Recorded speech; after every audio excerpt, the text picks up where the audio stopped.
자, 일단 얘들아 숙제에서 질문이 있는 것부터 좀 받아볼게요. 아연이는 아직 다 못했으니까 차근차근 하셔서 나중에 보여주시면 돼. 자, 그러면 숙제에서 질문.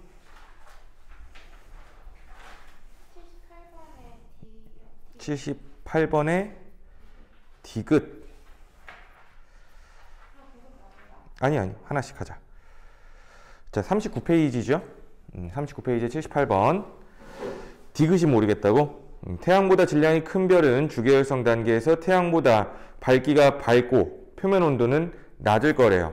태양보다 질량이 큰 별이라고 이렇게 되는 걸까요? 태양보다 밝기가 밝고 표면 온도가 낮다. 일단 표면 온도가 낮은 거 이거 누굴 말하는 거야? 이건 주계열성 단계에서 얘기하는 게 아니라 적색거성 단계를 이야기를 하는 거죠. 그쵸? 그래서 디귿은 틀렸다 라고 해주시면 되고, 주계열성 단계가 아니에요.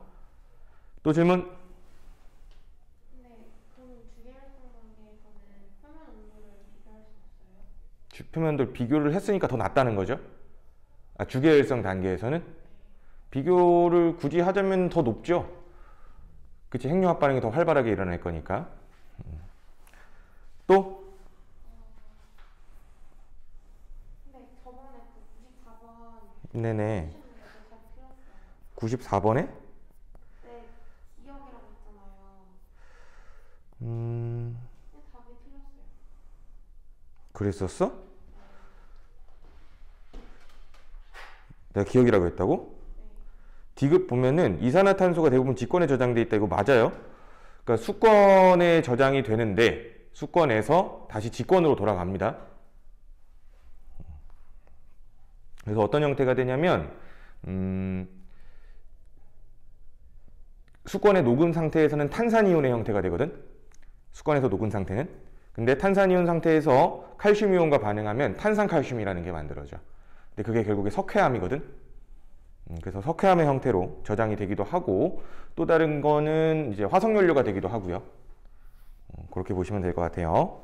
또 91번.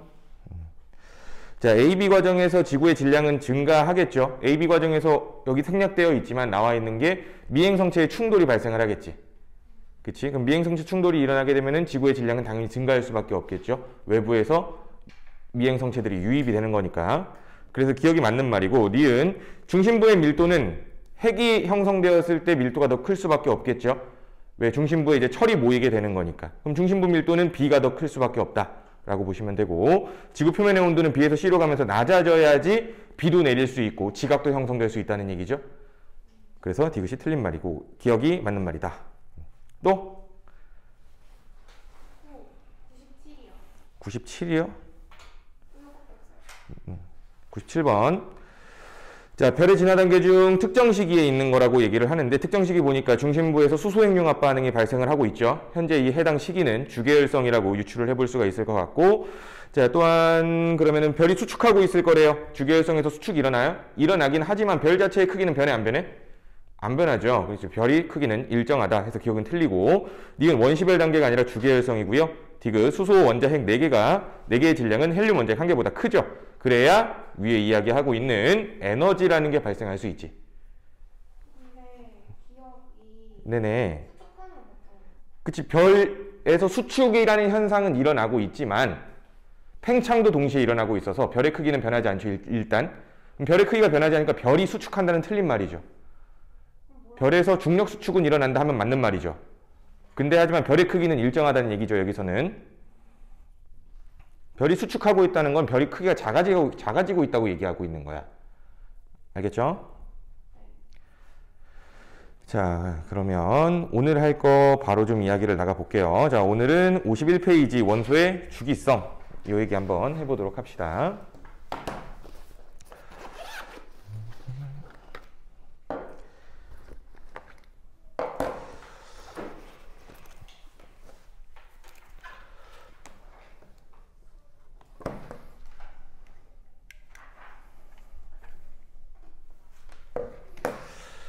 자, 해봅시다.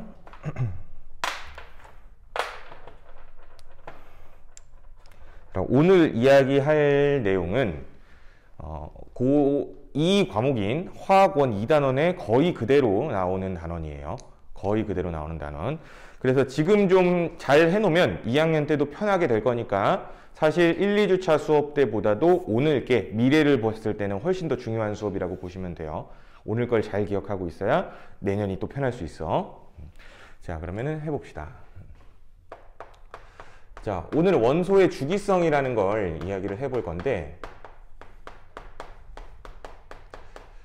결국에는 주기성이라는 단어가 무슨 뜻일까? 주기성? 무언가의 성질이 반복되는 걸 주기성이라고 이야기를 하는 거거든. 성질이 반복되는 거. 결국에 이걸 가지고 우리는 표를 만들어야 돼요. 표. 오케이? 그래서 비슷한 녀석들이 좀 묶어놓은 표를 이야기를 할 건데 그 표를 우리 뭐라고 부르는 거야? 주기성 있는 표? 주기율표라고 얘기를 하는 거죠. 그쵸? 근데 처음부터 빵 주기율표가 나온 건 아니고 예전 과학자들이 모든 원소들을 뭔가 특징에 따라 분류를 좀 했어요. 그래서 그 분류를 하게 된 역사, 주기율표의 역사부터 이야기를 해봅시다. 주기율표 역사. 자, 그래서 첫 번째로 우리가 생각을 해봐야 되는 건 데베라이너라는 사람이 있어요. 데베라이너. 데베라이너라는 사람은 새쌍원소설이라는 걸 주장했습니다.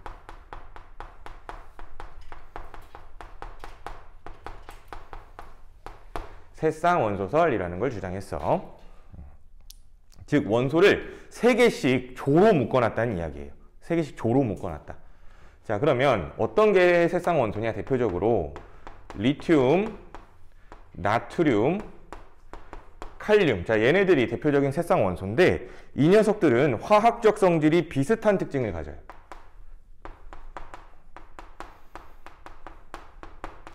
화학적 성질이 비슷하다. 새쌍원소는 화학적 성질이 비슷해요. 그럼 이렇게 화학적 성질이 비슷한 3개의 원소를 원자량 순으로 나열을 한 거야. 일단 화학적 성질이 비슷한 녀석들을 칼륨 쪽으로 갈수록 원자량이 커지거든. 원자량이라는 거는 원자의 상대적 질량을 말합니다. 상대적 질량. 그래서 원자의 상대적 질량이 커지는 순으로 배열을 좀 해본 거야. 그럼 이렇게 배열을 했을 때 조금 특이한 현상이 나타난 거는 뭐냐면 나트륨의 원자량이 리튬과 칼륨의 중간값 정도를 갖더라라는 게 좀 신기한 현상인 거죠. 즉 새쌍원소를 만들어 놓고 나서 보면은 가운데에 있는 녀석은 양쪽 끝에 있는 녀석의 중간 정도의 원자량을 가지더라라는 특징을 갖는 거죠. 그냥 이런 현상을 발견한 겁니다. 아시겠죠? 자, 그리고 두 번째로 나오는 사람은 뮬렌즈라는 사람이 있어요. 뮬렌즈라는 사람은 옥타브설이라는 걸 주장을 하는데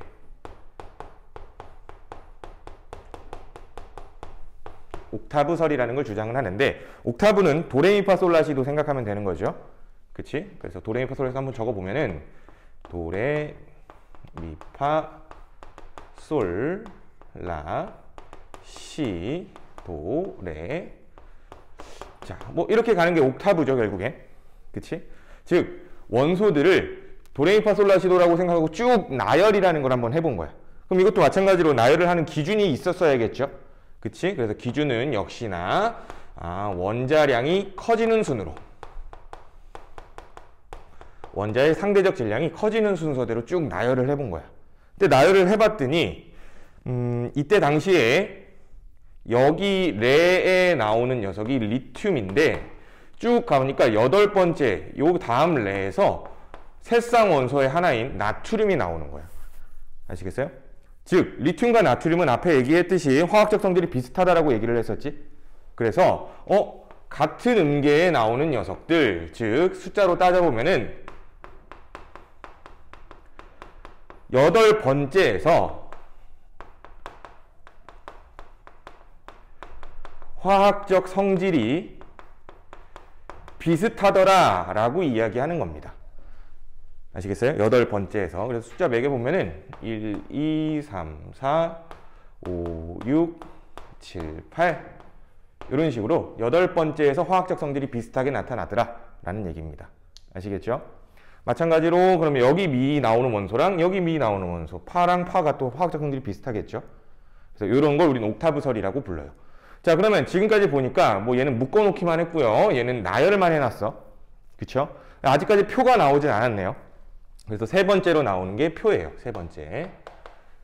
세 번째는 멘델레예프. 멘델레예프.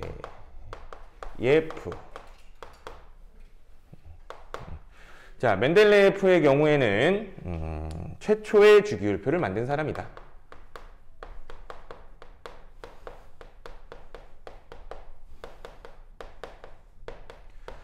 최초 주기율표를 만든 사람. 그래서 멘델레예프는 되게 좀 중요합니다. 앞서 이야기한 데베라이너 및 뮬렌즈보다도 더 중요한 사람이에요.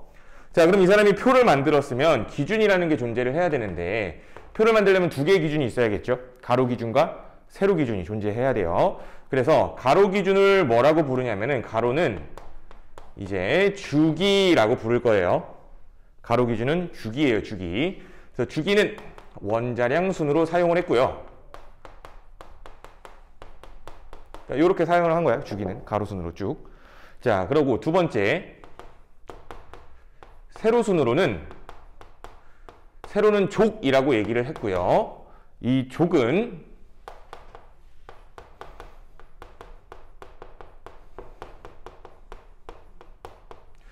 화학적 성질이 비슷한 녀석들끼리 세로순으로 나올 수 있도록 유도를 했습니다.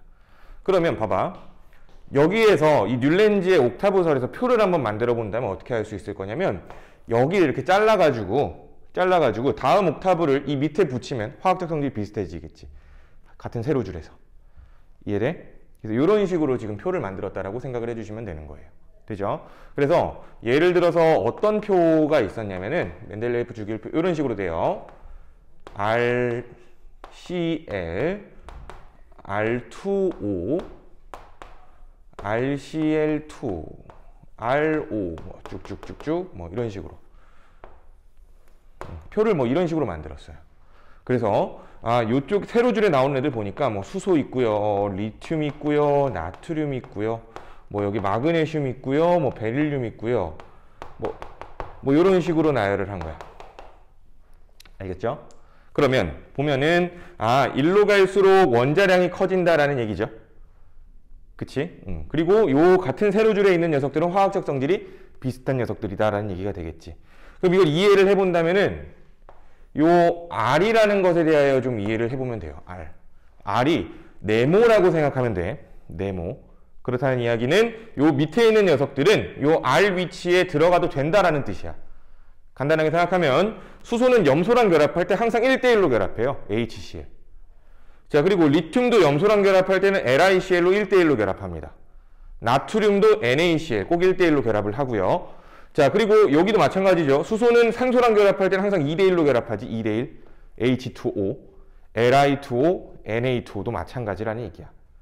이해돼? 그러니까 요 녀석들은 염소랑 산소랑 반응을 할 때 비슷한 개수비로, 같은 개수비로 무언가 새로운 화합물을 만들어내지. 이해돼요? 그렇기 때문에 이 녀석들은 화학적 성질이 비슷하다고 하는 거야. 마찬가지로 얘네도 마찬가지입니다. BeCl2 만들 수 있고요. BeO 만들 수 있고요. MgCl2, MgO 이런 것도 다 만들 수 있어요. 아시겠죠? 이런 거 다 됩니다. 자, 그래서 결국에 화학적 성질이 비슷하다라는 걸 멘델레예프는 어떻게 생각했냐면, 염화물, 산화물의 형태가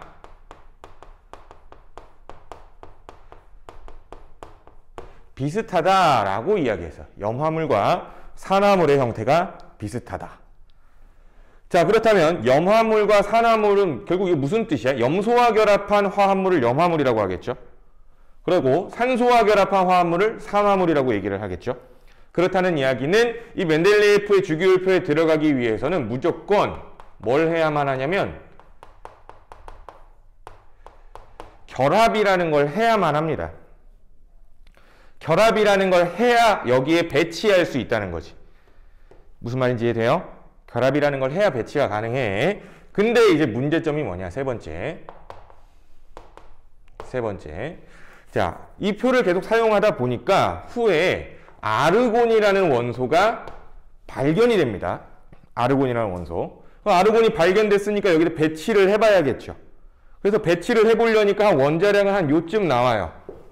근데 이 녀석이 염소랑 산소랑 결합을 안 하는 거야. 뿐만 아니라 다른 원소랑도 결합을 안 해요. 그러니까 원자량 순으로 쭉 나열을 해봤을 때 세로 순으로 딱 맞아 떨어졌었는데 얘가 발견되면서 그게 안 되는 거예요. 무슨 말인지 이해돼? 즉 아르곤이 배치가 가능했어? 불가능했어?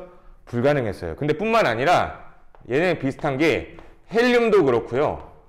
네온도 그래요. 얘네들은 배치가 불가능합니다. 자, 결국에 주기율표라는 거는 모든 원소들을 배치할 수 있어야 되는데 불가능하죠.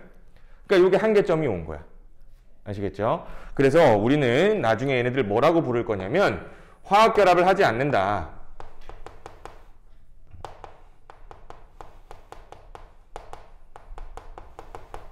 화학결합을 하지 않는다. 즉 활성이 없다 해서 비활성 기체라고 부를 건데 이 비활성 기체는 배치가 불가능하다라는 것이 멘델레예프 주기율표의 한계점이라고 생각해 주시면 되겠습니다. 아시겠죠? 자, 그리고 네 번째, 자, 멘델레예프가 또 하나하나 업적이 하나가 더 있어요. 자, 표를 보다 보면 알 수 없는 기호 같은 게 나와. 뭐 예를 들어 여기에 뭐 물음표, 뭐 YT는 뭐 88, 뭐 이런 식으로 뭐 알 수 없는 기호가 나와. 물음표 ZE 있구나. ZX, 뭐 ZX는 뭐 24, 뭐 이런 식으로 알 수 없는 기호들이 나와요. 이런 식으로. 이런 원소기호 없었죠. 근데 이런 원소기호는 뭘 표현한 거냐면은 아직 발견되지 않았던 미발견 원소를 예측하여 배치까지 했어요. 아직 그때 당시에 발견되지 않았던 원소를 예측하고 배치했어. 즉, 요 정도의 원자량을 가지면서 화학결합은 이렇게 할 거야 라고 예측한 거죠. 근데 실제로 나중에 보니까 그런 원소들이 실제로 존재했더라 라는 얘기죠. 그래서 멘델레예프 주기율표, 최초의 주기율표 특징들이니까 좀 잘 알고 계시면 될 것 같고, 자, 그럼 그 다음 네 번째 나오는 사람은 어떤 짓을 했을까? 요 한계점을 극복했겠죠. 그치? 그래서 누가 극복했냐면 모즐리라는 과학자가 극복했어요. 모즐리라는 과학자가. 그래서 모즐리라는 사람이 가만가만 생각을 해본 거야. 그럼 얘네는 왜 배치가 안 될까라고 생각을 해보니까 결국 문제는 예전부터 사용했던 원자량이 문제였던 거죠. 자, 데베라이너도 그렇고 뉴렌즈도 그렇고 멘델레예프도 그렇고 원소들을 나열을 할 때 항상 원자량 순으로 나열을 했었죠. 근데 모즐리는 이런 생각을 한 거야. 원자량이라는 게 과연 화학적 성질과 연관성이 있을까? 생각을 해보니까 아닐 것 같다는 생각이었던 거지. 그래서 모즐리는 기준 자체를 바꿔버려요. 기준을 그 전까지는 원자량 순으로 사용했지만 이 기준을 원자핵이 가지고 있는 양성자수 순으로 나열을 다시 합니다. 원자핵이 가지고 있는 양성자수 순으로. 그러면 요 양성자라는 거를 다 측정을 했겠죠. 모든 원소들을 다 측정을 해서 걔네들한테 번호를 부여해. 그 번호가 현재 우리가 알고 있는 원자 번호예요. 원자 번호. 그래서 지금 원소들이 가지고 있는 원자 번호는 누가 부여한 거야? 모즐리가 부여한 번호이다라고 생각하면 될 것 같아요. 아시겠죠? 그래서 결국에는 이 원자 번호 순으로 현대 주기율표까지 사용을 하거든. 그래서 모즐리의 업적은 현대 주기율표에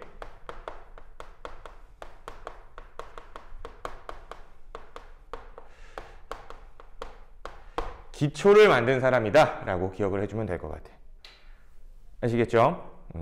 자, 그래서 데베라이너, 뉴렌즈, 멘델레예프, 모즐리 얘네들이 어떤 일들을 했는지를 잘 기억해주면 될 것 같습니다. 아시겠죠? 자, 그러면은 주기율표라는 거는 이런 역사를 거쳐왔는데 우리는 지금 사용하고 있는 주기율표 걔네들이 어떤 특징을 가지고 있는지 그걸 이해하는 게 제일 중요하겠죠. 그쵸? 그래서 다음 페이지에 넘어가시면 주기율표가 나오게 될 거야. 네네. 이거 새로 조건 안 바꿔 바로 하는 거예요? 네, 조건 화학적 성질 그대로 사용합니다. 자, 그러면 현대 주기율표. 현대 주기율표 굳이 쓰지 말고 현대 주기율표. 책에 나와 있는데 거기에서 우리가 딱 필요한 원소들이 있죠. 그치? 그래서 그 필요한 원소들을 밑에 공간 많으니까 거기다가 새롭게 좀 써볼 거예요. 내가 쓰는 대로 책에 다시 옮겨 적으시는데 원소와 원소 사이의 간격을 좀 넓게 띄어서 적으시면 좋을 것 같아요. 자, 내가 적는 대로 적어주시면 될 것 같아.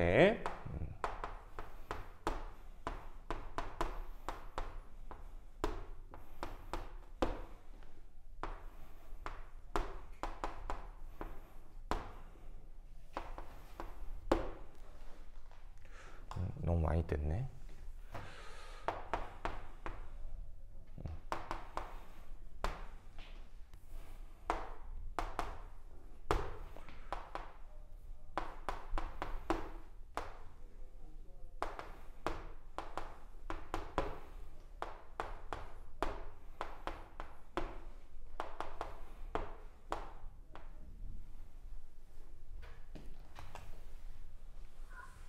잠깐만, 간격 좀 맞출게요.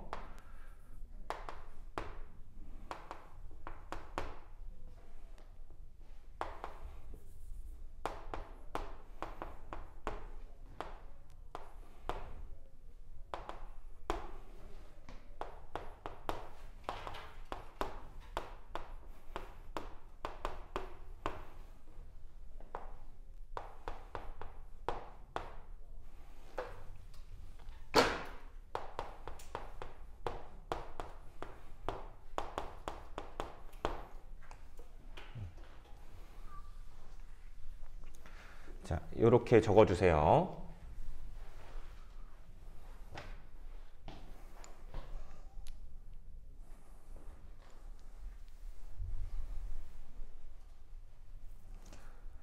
자, 주기율표라는 거는 사실 중학교 2학년 때 나옵니다. 그쵸? 이온, 뭐, 앙금 생성 반응, 뭐, 이런 거 설명하려고, 원소 설명하려고 대충 뭐, 참고자료 정도로 배우긴 했었을 거야. 그래서 그때 뭐, 선생님들이 외워라 막 했을 겁니다. 그쵸? 근데 외울 때 뭐, 선생님들이 주시는 팁이 뭐, 노래로 불러라. 그치? 혹은 앞글자만 따서 뭐, 수에립의 붕탄질산 뭐, 이렇게 외워라. 근데 그렇게 외우면 공통점이 뭐냐면, 이 주기율표를 가로순으로 외우게 돼요. 아시겠어요? 가로순으로 외우게 돼. 근데 주기율표의 목적은 가로순이 아니야, 사실은. 주기율표의 목적이 뭐야? 주기율을 나타낸 거죠. 주기율이 나타난다라는 이야기는 화학적 성질이 어떻게 나타나냐, 어떻게 화학적 성질이 반복이 되냐, 이런 게 주기율이야. 이해돼? 그런데 같은 화학적 성질이라는 얘기는 가로순이 아니라 세로순에 존재하게 되지. 이해돼? 그래서 주기율표는 우리가 가로순으로 외우는 거는 사실상 아무런 도움이 안 됩니다. 알겠어? 그래서 지금부터는 우린 주기율표를 세로순으로 외워주셔야 돼요. 알겠죠? 가로로 한번 외웠다면 세로로 외우는 건 더 쉬울 거야. 알겠지? 아니면 아예 안 외웠다면 세로로 처음부터 외우는 것도 좋아. 알겠지? 정작 우리가 알아야 되는 거는 뭐야? 탄소랑 규소가 같은 세로줄에 존재한다. 뭐 예를 들어서 플로올이랑 브로민이 같은 세로줄에 존재한다. 나트륨이랑 칼륨이 같은 세로줄에 존재하는구나.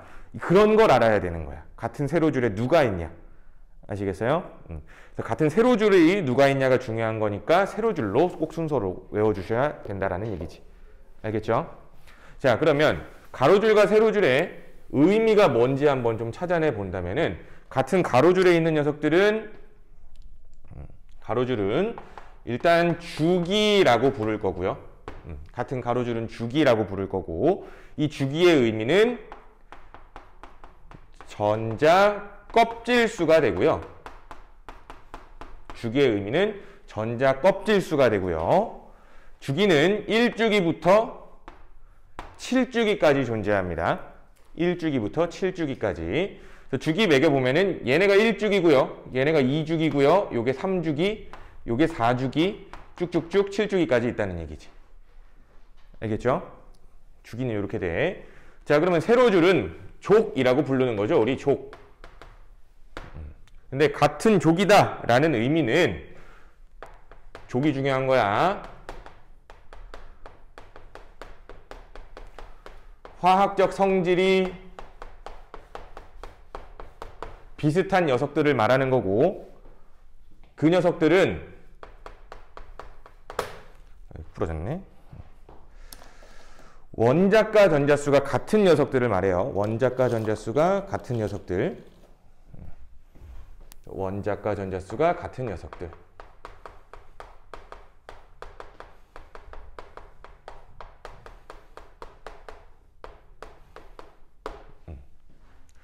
자, 그러면 지금 여기에서 개념이 좀 나왔는데 원자과 전자수가 뭐냐, 원자과 전자란 뭐냐, 그리고 또 전자 껍질이란 뭐냐, 뭐 이런 거죠. 자, 처음 들어보는 용어일 것 같은데 이 용어를 이해하기 위해서는 우리가 참고적으로 좀 알아야 되는 개념이 있어요. 배경 지식이라고 이야기를 하죠. 그래서 지금 잠깐 뒤에 거 먼저 하고 다시 앞으로 돌아올 거야. 어디냐면은 56페이지입니다. 56페이지 먼저 하고 다시 앞으로 좀 돌아올게요. 자, 먼저 보면은 원자 구조 나와 있죠. 우리 이미 알고 있는 내용이야. 빅뱅 얘기하면서 했었습니다. 원자란 원자 핵과 뭘로 이루어져 있어요? 전자로 이루어져 있죠. 근데 원자핵 안에는 양성자랑 중성자가 있고요. 자, 근데 이 양성자의 전하랑 전자의 전하는 똑같다고 했죠. 양성자 개수랑 전자 개수는 어때요? 무조건 똑같다라고 얘기했었어. 그게 원자의 구조예요. 그치? 근데 구조는 그렇게 되는데 우리가 참고로 알아줘야 되는 거는 그 원자 모형이라는 게 어떻게 만들어졌는지를 이해해야 돼요. 원자 모형. 그래서 원자 모형이 변화된 과정인 원자 모형의 변천 과정을 한번 이해해 보도록 할게. 그래서 제일 먼저 이야기하는 거는 돌턴입니다. 돌턴. 돌턴이라는 사람은 그냥 원자는 단단한 공이야 라고 얘기합니다. 원자 그 자체야. 단단한 공 모양으로 주장을 한 게 돌턴입니다. 그냥 원자는 공처럼 돼 있어 라고. 자, 근데 이게 결국 틀려요. 이게 결국 틀려. 왜 틀리냐면 두 번째로 나온 사람이 러더퍼드라는 사람이 나와. 러더퍼드. 근데 이 러더퍼드라는 사람은 원자 안에 있는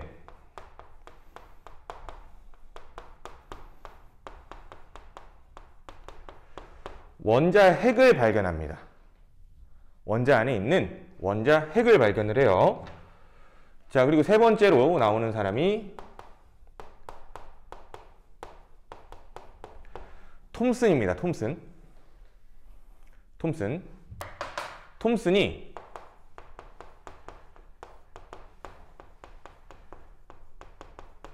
전자를 발견합니다. 전자를 발견해요. 잠깐 순서 틀렸다. 미안합니다. 미안해. 순서가 틀렸네. 자, 얘네 바꿔줘. 아이씨, 나도 바꾸자. 두 번째 톰슨, 전자. 세 번째 러더퍼드,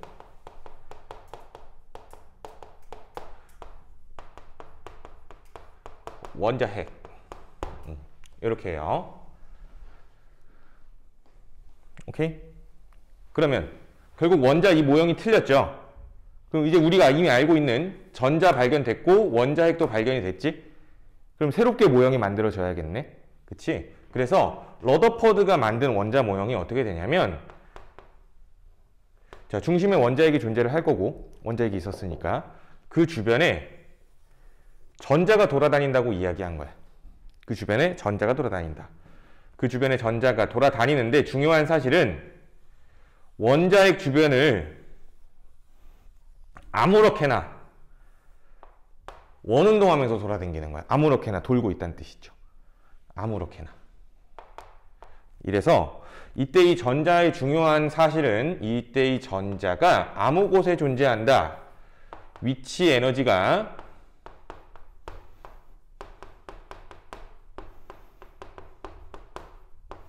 연속적이야 라고 얘기한 거예요. 위치 에너지가 연속적이다. 자, 근데 실제로는 이 연속적인 위치 에너지가 틀리거든? 틀려. 그래서 그 다음에 나오는 네 번째 사람이 보어라는 과학자가 나와요. 보어.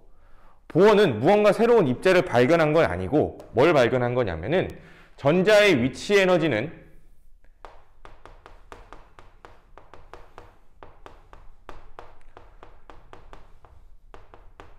양자화되어 있어 라는 불연속적이다 라는 정의를 발견합니다. 그러니까 결국에는 러더퍼드의 원자 모형이 이렇게 되는데 전자가 아무렇게나 돌아다니니까 전자의 위치 에너지가 연속적이라고 나왔지만 하지만 틀렸다. 누가? 보어가 전자의 위치 에너지는 불연속적이라고 얘기했거든. 알겠어? 그러면 연속이 뭔지 불연속이 뭔지를 우린 이해를 좀 해봐야겠죠? 그치? 그럼 연속이라는 것부터 한번 이해를 좀 해보도록 할게요. 참고. 연속적인 에너지. 빗대어 얘기하자면 이런 빗면을 그려볼 수 있어요. 이런 빗면. 이 빗면에 여기 부분을 우리가 현미경, 돋보기로 확대를 해보면은 빗면이라는 건 수학적으로 사실 무한히 쪼개져 있는 계단이 빗면이죠. 아주 작게 쪼개져 있으면 그게 빗면이 되는 거죠. 이해돼요? 요런 게 이제 연속적인 위치 에너지를 갖는다는 거야. 왜? 예를 들어서 여기에다가 공을 하나하나 올려놓는다고 했을 때 공을 거의 모든 위치에 올려놓을 수 있다는 얘기지. 이해돼요? 자, 그러면 불연속의 의미는 무엇이냐면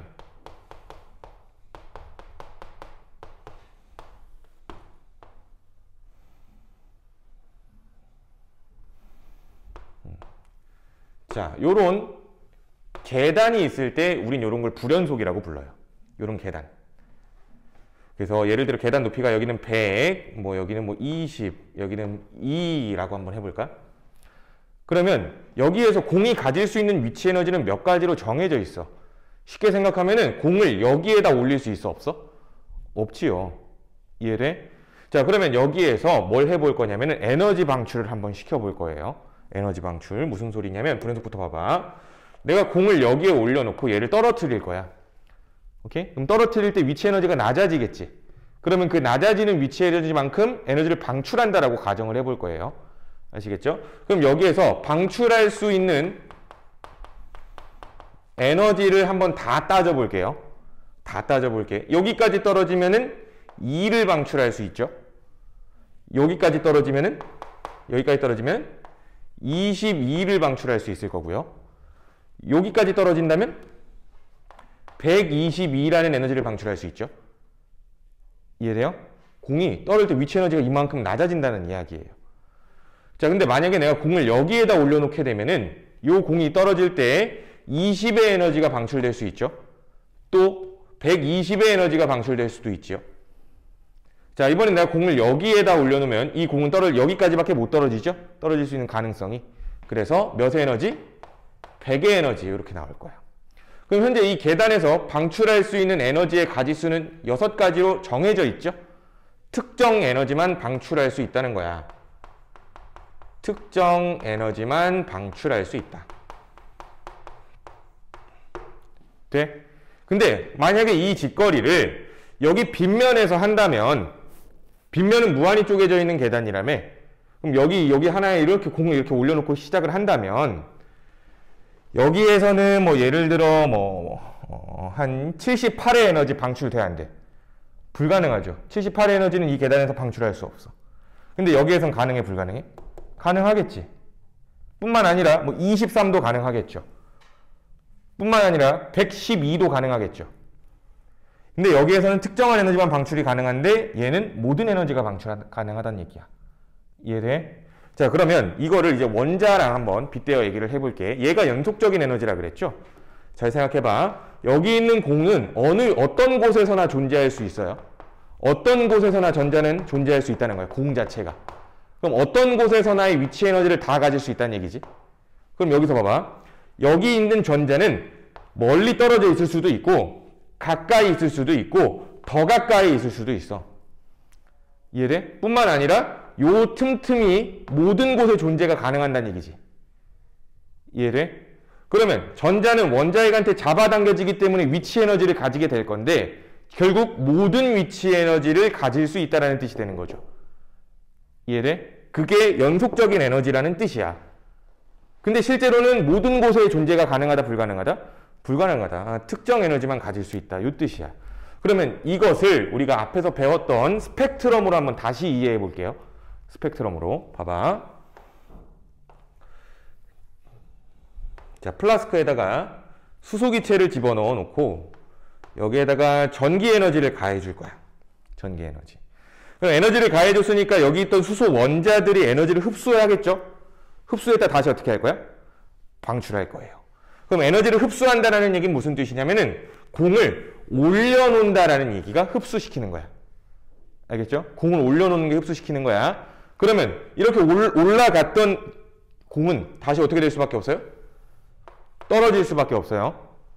알겠죠? 그럼 이건 방출의 의미를 갖고 있겠지. 그러면 에너지를 가해서 흡수했어. 그러면 여기서 다시 먹었던 에너지를 방출할 겁니다. 그러면 이때 방출되는 에너지는 무슨 형태로 나온다라 그랬어? 빛의 형태로 나온다라고 얘기했었죠. 그치? 그러면 이 빛을 우리가 프리즘에 넣어서 분석을 해봤었어. 그렇죠? 근데 분석을 해봤을 때 만약에 여기 존재하는 수소 원자들이 러더퍼드의 원자 모형을 가지고 있다면 수많은 수소 원자들이 방출되는 에너지가 엄청 다양하겠죠. 이해돼? 엄청나게 다양한 에너지를 방출할 수 있겠지. 왜? 수소 원자들은 모든 곳에 존재할 수 있으니까. 왜? 여기 있는 공들은 모든 곳에 존재할 수 있으니까. 이해돼? 여기서 78도 방출되고요, 22도 방출되고요, 뭐 다 방출될 거야. 이해돼? 그럼 다 방출되니까 만약에 러더퍼드 원자 모형이 맞았더라면 여기에 무슨 스펙트럼이 나와야 돼요? 모든 에너지가 들어있는 거니까 연속 스펙트럼이 나왔어야겠지. 근데 이 실험을 실제로 해보니까 연속 스펙트럼이 아니고 특정 선만 이렇게 나오는 거야. 특정 선만. 이해돼? 그렇다는 이야기는 이 빛이 모든 에너지를 포함하고 있다는 얘기가 아닌 거죠. 그렇다는 얘기는 특정 에너지만 방출할 수 있다는 얘기지. 특정 에너지만 방출되더라. 그럼 특정 에너지만 방출된다라는 이야기니까 전자의 위치 에너지는 연속이다, 불연속이다? 불연속이다 라고 얘기를 한다는 거죠. 무슨 말인지 이해돼? 자, 그래서 우리는 원자 모형이 러더퍼드 원자 모형이 이게 틀렸다는 거고요.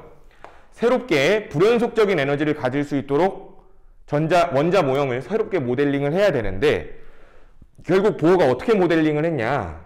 보어 모형 여기다 적을게요. 중심에 원자 핵이 있고 그 주변에 전자가 존재할 수 있는 특정한 궤도를 이런 식으로 만들어 놓은 거야. 특정한 궤도를. 이해되죠? 특정한 궤도를 이렇게 만들어 놨어요. 무슨 소리냐면 전자는 여기 있을 수 있어요. 그 말은 공을 여기에 올릴 수 있다는 뜻이야. 전자는 요 궤도 위에만 있을 수 있어. 이것보다 가까이 있을 수 있어, 없어? 없다는 얘기야. 또 하나, 전자는 여기 아니면 혹은 요 궤도 위에는 올라갈 수 있어. 무슨 소리일까? 공을 여기에 올릴 수 있다는 뜻이에요. 이해돼? 그렇다는 이야기는 여기 첫 번째 궤도와 두 번째 궤도 사이에는 전자가 있을 수 있다, 없다? 없다가 되는 거죠. 그러니까 여기 있을 수 없으니까 특정 에너지만 방출이 가능하다는 얘기가 되네요. 이해돼? 자, 그러면 전자가 여기 있다라고 얘기한다면은 그건 어딜 말하는 거야? 여기 세 번째 계단을 말하는 거죠. 이해돼? 그러니까 전자는 원자 핵에서 떨어져 있을 때 아무 곳에나 있는 게 아니라 특정 궤도에 위치할 수 있다라는 게 전자의 위치 에너지가 불연속적이다라고 얘기할 수 있다는 거죠. 이해돼? 자, 그러니까 이 강의실에서도 예를 들어 본다면 현재 우리는 불연속적인 위치 에너지를 가질 수 있는 세상에 있어요. 내가 지금 이 강의실에서 가장 낮은 위치 에너지를 가질 수 있는 경우는 지금 이 상태죠. 바닥에 있을 때. 근데 이거보다 조금 더 높은 위치 에너지를 가지려면 어디로 올라가면 돼? 의자 위로 올라가면 되죠. 이거보다도 조금 더 높은 위치 에너지를 가지려면 책상 위로 올라가면 돼요. 그 다음은 여기 교탁 위로 올라오면 되겠죠. 그 다음은 칠판 위로 올라가면 되겠죠. 이해돼? 근데 이런 게 불연속인데 사실상 연속이라는 거는 내가 이 강의실을 날아다닌다면 혹은 내가 아이언맨처럼 날아서 책상과 바닥 사이에 떠 있을 수 있다면 그건 연속적인 에너지를 갖는다는 거죠. 그러니까 원자 내부에서도 전자와 마찬가지로 날아다니는 게 아니라 특정 궤도 위에만 서 있을 수 있다라고 보시면 된다는 거야. 이해돼? 자, 그러면 여기서 하나만 더 이야기를 하나 더 해드릴게요. 우리가 스펙트럼 배울 때 원소의 종류마다 이 선의 위치가 다르다고 했었죠. 이 선의 위치가 결국에 에너지 값이었잖아. 그게 무슨 뜻이냐면은 방출되는 에너지 값이 다르다는 이야기야. 원소마다. 왜 그럴까? 원소마다 원자 내부에 가지고 있는 이런 계단의 갭이 다 다르다는 이야기가 되겠지. 만약에 어떤 원소는 122 이렇게 되어 있는데 어떤 원소는 98, 98, 뭐 예를 들어 32, 예를 들어 여기 1 뭐 이렇게 되어 있는 거야. 그럼 마찬가지로 여기에서도 공이 떨어지는 짓을 했을 때 방출되는 에너지 가지수가 이거랑 똑같을까요? 에너지 값 자체가 다르겠지. 그럼 다른 값의 에너지가 방출되겠네. 다른 원소였다면. 그럼 여기 선의 위치 찍히는 게 분명히 다를 수밖에 없겠지. 이해돼? 그래서 지금 두 가지 얘기했어요. 첫 번째, 전자는 아무데나 있는 게 아니라 특정 궤도가 있다. 운동할 수 있는 특정 궤도가 존재한다. 하나 더, 원소마다 이 궤도와 궤도 사이의 갭이 같을까 다를까? 다 다른 갭이라는 얘기지. 그래서 스펙트럼의 선의 위치가 다 다르다는 이야기예요. 알겠니? 지금 우리가 배경 지식 쌓은 거야, 그냥. 알겠죠? 배경 지식 쌓은 거야. 자, 그래서 전자의 위치 에너지는 불연속적이다 라는 얘기인데 이제 교과서에 있는 내용을 좀 얘기를 해볼 수 있을 것 같아. 네, 괜찮습니다. 자, 이제 우리는 전자 껍질이라는 걸 이해해 볼 수가 있어요. 전자 껍질이라는 거는 원자핵이 중심에 있고 그 주변에 전자가 움직일 수 있는 특정 궤도, 이런 것들을 전자 껍질이라고 부르는 거야. 이해돼? 그래서 껍질이라는 게 있다는 겁니다. 불연속이기 때문에. 됐죠? 그러면 이 전자 껍질의 특징을 좀 잡아보도록 할게요. 특징부터. N이 1인 경우, 여기 첫 번째 전자 껍질이라는 뜻이에요. 첫 번째 전자 껍질. N이 1인 경우에 전자가 있는데 최대로 있을 수 있는 전자는 2개까지 전자가 들어갈 수 있어요. 2개까지. 자, 그리고 N이 2인 경우에 두 번째 전자 껍질 최대로 전자가 들어간다면 8개까지 전자가 들어가요.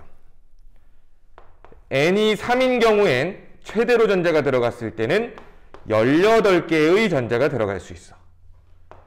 N이 4인 경우엔 최대로 전자가 들어갔을 때 32개까지 전자가 들어갈 수 있어요. 이렇게. 그래서 결국에 규칙을 보면은 최대로 들어갈 수 있는 전자의 개수는 2의 n의 제곱계예요.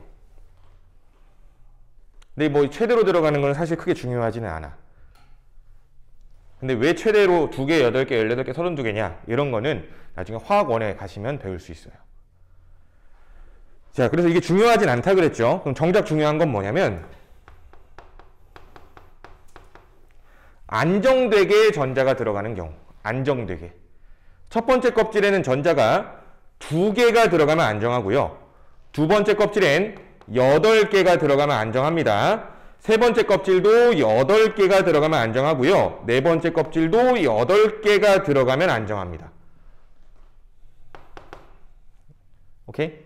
그래서 이렇게 마지막 껍질, 각각의 껍질에 8개의 전자가 채워진다면 안정하다라는 규칙이 있는 건데 그 규칙의 이름을 옥텟 규칙이라고 불러요. 옥텟 규칙. 옥텟. 옥타. 자, 옥타는 숫자 8과 관련되어 있는 단어에 다 들어가죠. 예를 들어서 팔각형이라고 하면은 옥타곤이죠. 또 문어는 다리가 8개니까 옥토퍼스라고 부르는 거죠. 그치? 그렇듯이 8에 관련된 건 옥타가 들어가는 거야. 그래서 옥텟 규칙이라고 하면 전자 몇 개짜리다? 8개가 채워져 있으면 옥텟 규칙을 만족하여 안정하다라고 얘기하는 거예요. 자, 그런데 첫 번째 껍질만 유일하게 2개의 전자가 들어갔을 때 안정하다라고 얘기하고 있네요. 그럼 첫 번째 껍질은 옥텟 규칙이라고 얘기할까? 아니겠죠. 8이 아니니까. 그래서 첫 번째 껍질은 옥텟 규칙이 아니라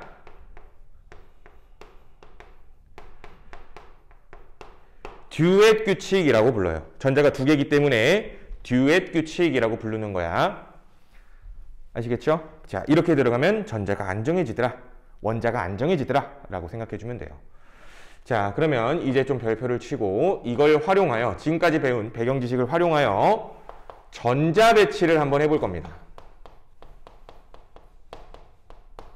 전자 배치를 한번 해볼 겁니다. 자, 전자 배치를 할 때 제일 중요한 거는 에너지 준위가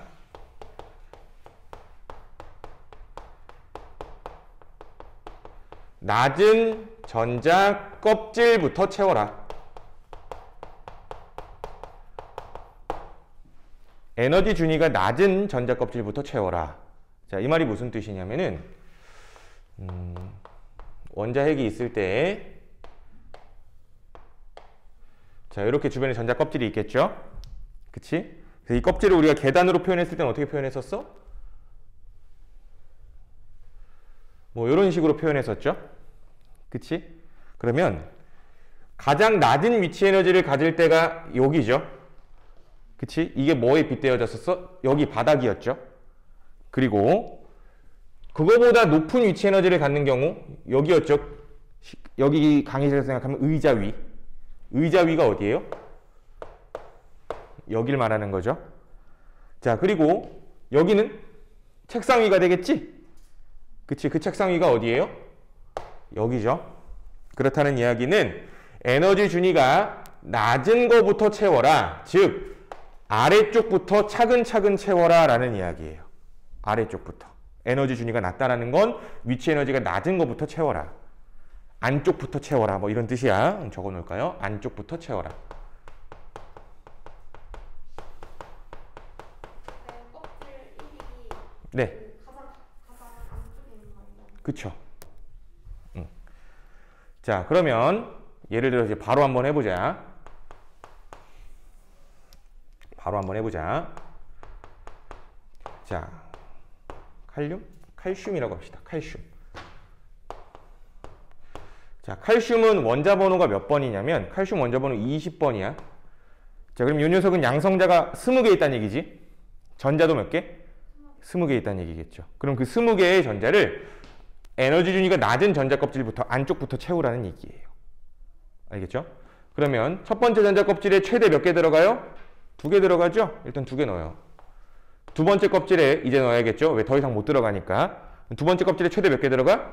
8개 넣어요. 그럼 8개 넣었어요. 자, 그럼 10개 넣었어 지금. 그럼 세 번째 껍질에 전자 이제 몇 개 더 들어가야 돼요? 18개 뭐 이렇게 넣으면 되는 거겠지.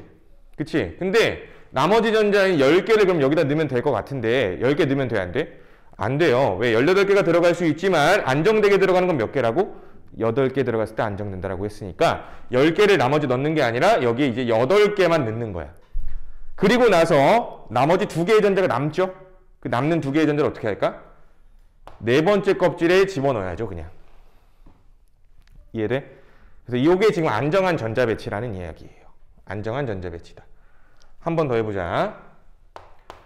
자, 마그네슘은 원자 번호가 12번입니다. 전자가 12개 있다라는 소리가 되겠지? 그래서 첫 번째 껍질에 전자 2개, 두 번째 껍질에는 8개, 세 번째 껍질에는 2개가 들어가주면 되겠죠.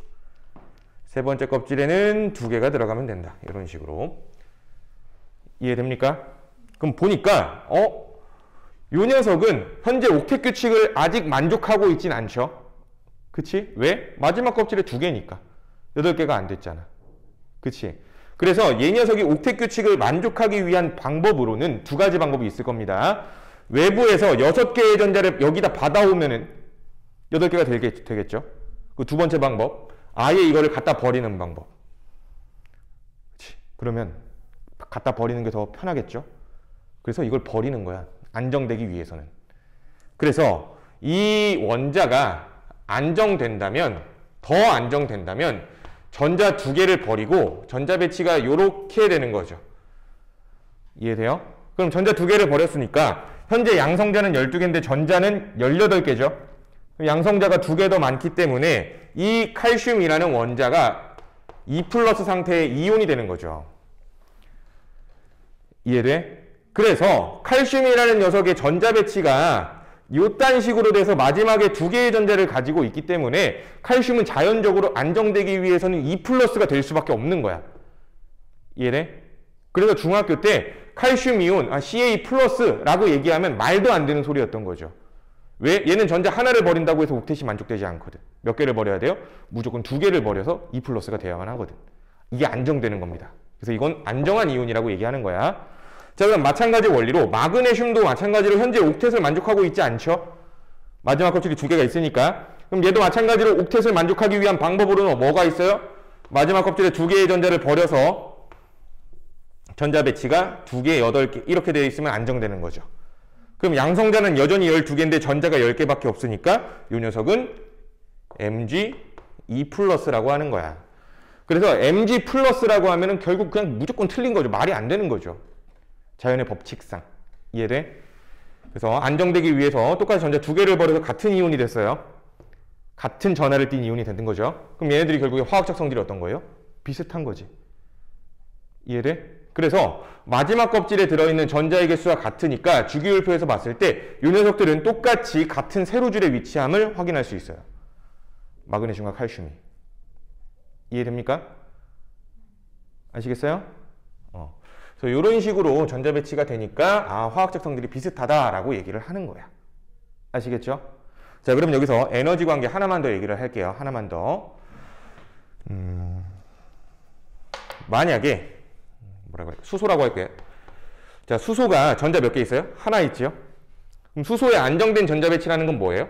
첫 번째 껍질에 전자가 하나 있으면 되는 거지. 자, 근데 첫 번째 껍질에 전자가 하나가 있다라고 해서 이 녀석은 두 번째 껍질, 세 번째 껍질 뭐 이런 게 없는 건 아니야. 이 위치는 존재하긴 해. 근데 하지만 전자가 있어 없어? 없어. 텅텅 비어 있다라고 생각하면 되는 거예요. 자, 그러면 이 녀석이 여기에 전자 하나를 이렇게 가지고 있겠죠. 첫 번째 껍질 안에.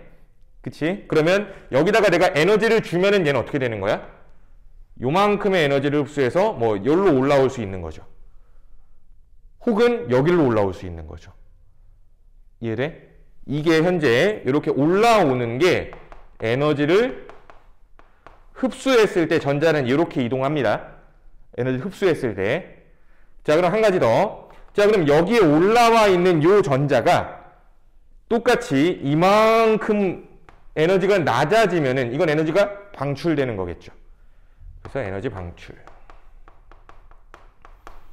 그래서 위치 에너지 차이라고 생각하면 돼. 자, 여기 있던 공이 여기로 올라오면은 에너지를 흡수하는 거고, 여기 있던 공이 여기로 떨어지면은 에너지를 방출한다는 얘기지. 이해돼? 그래서 전자의 이동에는 항상 에너지 흡수 방출이 연관되어 있는 거예요. 알겠죠? 즉 원소나 원자나 분자한테 에너지를 가하면 여기 안에 들어있는 원자들이 에너지를 흡수 방출을 하면서 무언가 반응이 일어난다는 얘기지. 이해돼요? 그래서 그렇게 기억해 주면 될 것 같아요. 전자 배치의 원리예요. 자, 그럼 이제 여기로 다시 와서 이 녀석들의 전자 배치를 한번 싹 다 한번 해보도록 할게. 싹 다 한번 해보도록 할게요. 다시 앞으로 돌아와요. 자, 수소는 원자 번호 1번이니까 첫 번째 껍질에 전자 하나 있겠죠. 이렇게 배치해놔. 헬륨은 원자 번호가 2번이니까 첫 번째 껍질에 2개 들어가면 되죠. 자, 그리고 리튬은 원자 번호가 3번이에요. 근데 첫 번째 껍질에 전자가 3개가 못 들어가죠. 최대 2개까지니까. 그치? 그래서 2개가 들어가고 나머지 하나가 어디 있는 거야? 두 번째 껍질에 하나가 마저 들어가면 되는 거야. 자, 그리고 베릴륨은 첫 번째 껍질에 2개, 두 번째 껍질에 2개, 풍소는 2개, 3개, 탄소는 2개, 4개, 질소는 2개, 5개, 산소는 2개, 6개, 플로리는 2개, 7개, 네온은 2개, 8개 이렇게 배치가 되는 거야. 됐죠? 자, 그리고 나트륨은 이제 전자가 11개인데 첫 번째 껍질에 2개, 두 번째 껍질에 8개, 세 번째 껍질에 이제 마저 하나 들어가면 되겠죠. 그치? 이러는 과정에서 마지막 껍질에 이제 전자를 하나씩 더 집어넣으면 되겠네.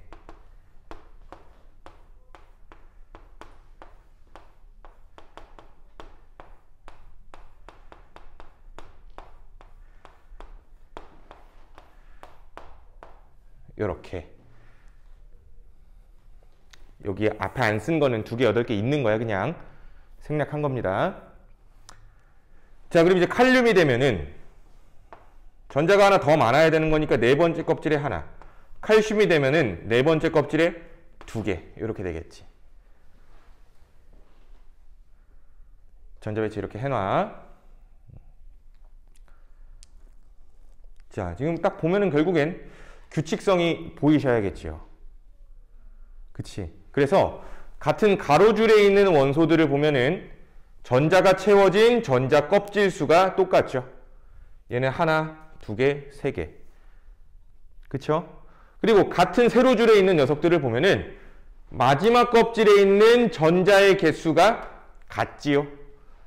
마지막 껍질에 있는 전자의 개수가 같지요. 이게 화학적 성질이 비슷하다라는 이야기예요. 근데 그 화학적 성질이 비슷하다가 어떤 전자 개수가 같다는 이야기야? 원자가 전자 수가 같다는 이야기야. 그래서 원자가 전자 수의 뜻은 원자가 사용 가능한 전자를 원자가 전자수라고 불러. 사용 가능한 전자. 그럼 봐봐 얘들아. 요 칼슘이라는 원자가 안정되기 위해서 사용한 전자는 얘네들이죠. 그치? 얘도 마찬가지로 얘네들이죠. 이 안쪽에 채워진 요 놈의 전자들은 사용할 수 있어 없어? 없어요. 왜 없어? 이거 자체로 안정하잖아. 얘는 건드리면 안 되는 거야. 얘를 모든 자연계에서의 반응은 뭔가 현상이 일어나는 반응은 안정되게 하는 쪽으로 일어나. 가만히 냅두면.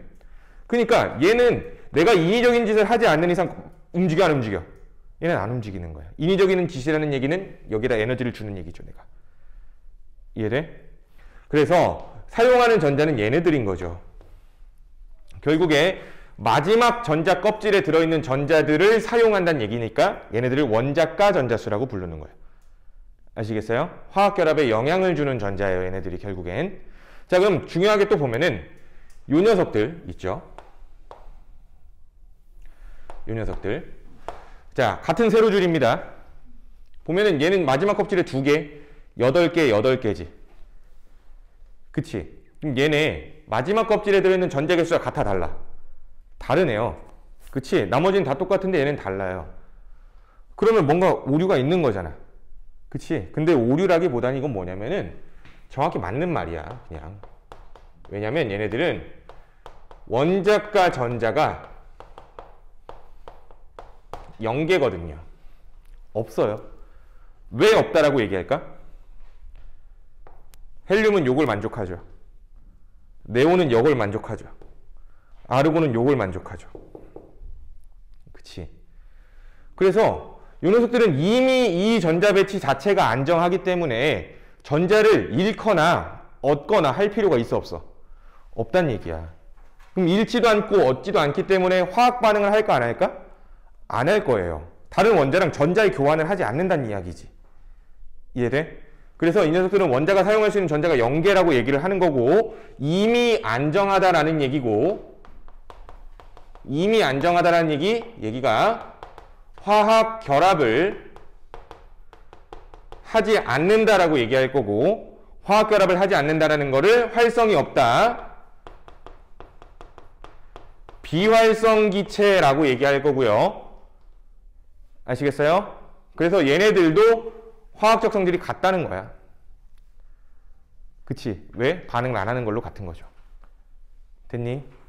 그래서 이렇게 주기율표를 우리가 특징을 좀 찾아볼 수 있었죠.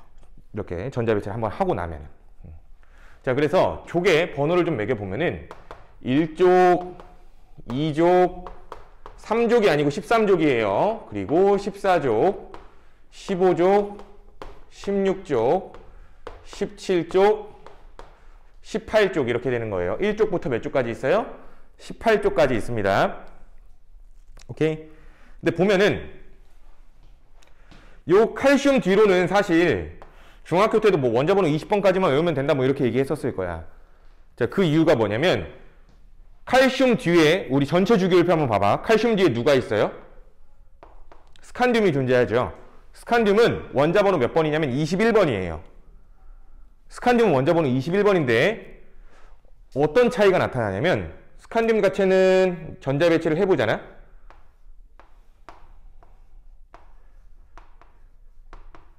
이렇게 돼요. 스칸듐의 전자 배치는. 세 번째 껍질에 전자 몇 개 들어가요? 9개가 들어갔네요. 근데 안정되게 들어가는 건 뭐라 그랬어? 8개잖아. 근데 최대 18개가 들어갈 수 있을 뿐. 돼? 그래서 스칸듐 3족부터 12족까지는 얘네들의 전자를 채워요. 이해돼? 그래서 우리가 아까 이야기했던 에너지 유닛가 낮은 전자 껍질부터 전자를 채워라는 규칙에 살짝 어긋나죠. 이해돼요? 근데 사실 어긋나는 것 자체는 아닌데 오비탈이라는 걸 배운다면은 이해가 돼야 돼요. 근데 오비탈 아직 안 배웠죠. 그래서 알 필요가 없는 거야. 전자 배치 규칙이 조금 달라. 알겠어? 그래서 3족부터 12족까지는 날린 거고요. 날린 거고요. 그래서 13족부터 이어 붙인 거야. 나는 지금. 아시겠어요? 그래서 13, 14, 15, 16, 17족 이런 식으로 나타난다 라고 보시면 될 것 같아. 아시겠어요? 그래서 같은 가로줄에 있는 녀석들은 화학적 성질이 같은 가로줄에 있는 녀석들은 전자 껍질 수가 동일하구나. 같은 세로줄에 있는 녀석들은 원자과 전자수가 똑같아서 화학적 성질이 같구나 라고 생각하면 된다는 얘기지. 이해돼? 그래서 이런 게 이제 현대 우리가 사용하고 있는 주기율표인데 이 주기율표에서 우리가 해야 되는 게 이제 4가지 정도 남았어요. 첫 번째, 금속을 찾아낼 거야.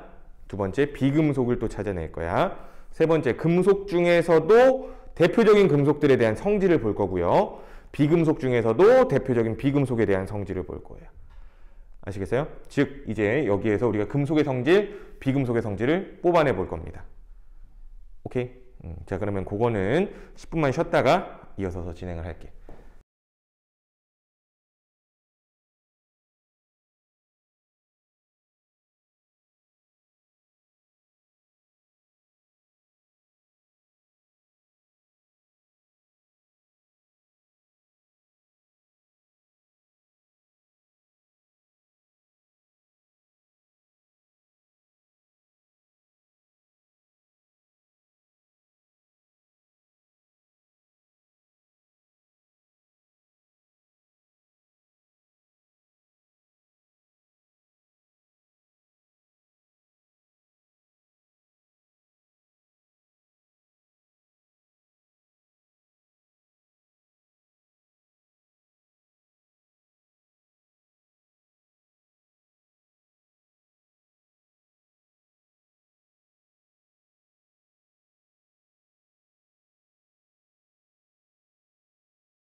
자, 얘들아, 다시 한번 해보자, 이제. 자, 우리 아까 쉬기 전에 이제 앞으로 뭐 한다 했죠? 금속, 비금속을 찾아내보자, 뭐 이런 얘기 했었죠? 그래서 그거 이제 바로 좀 얘기를 해볼 거야. 자, 다음 페이지 넘겨보시면 이제 금속, 비금속에 대한 성질들이 나와 있을 거예요.